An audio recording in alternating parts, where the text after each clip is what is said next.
आहे. माझ्याकडे 6 पार्ट आहेत. माझ्याकडे 4 पार्ट आहेत. माझ्याकडे 1 पार्ट आहे. माझ्याकडे 12 पार्ट आहेत. मीने एक भाग काढला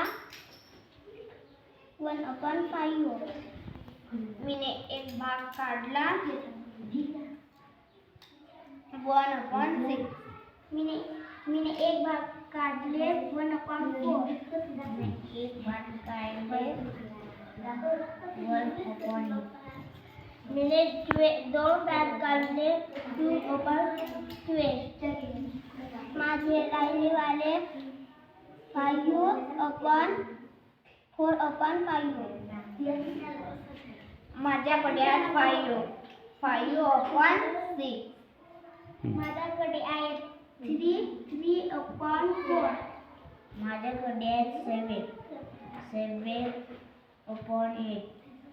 माझ्याकडे 10/12.